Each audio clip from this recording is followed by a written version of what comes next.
ইয়া রাসূলুল্লাহ, জান্নাতি পোশাক কে সর্বপ্রথম পাবে, কে পরবে? নবী বলেন, আয়েশা রে, জান্নাতি পোশাক সর্বপ্রথম আমি রাসূলুল্লাহ পাবো, কিন্তু আমি নবী সর্বপ্রথম পরব না।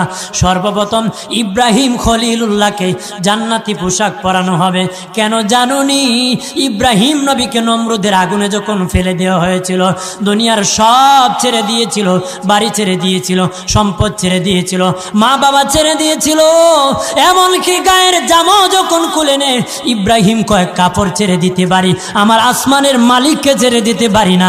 ওই দিন আল্লাহ ইব্রাহিমের সাথে অঙ্গীকার করেছিল, ইব্রাহিম আজকে তোমাকে সকলের সামনে উলঙ্গ করে লজ্জায় ফেলে দিয়েছি ইব্রাহিম, তারপরে তুমি আমাকে ছাড়ো নাই। আমি কিয়ামতের দিন সকলের সামনে মুসলমান, বেঈমান, কাফের, নাস্তিক যারা তোমাকে উলঙ্গ করেছিল, তাদের সামনে আমি আল্লাহ আনুষ্ঠানিকভাবে তোমাকে কাপড় পরায়া দিব।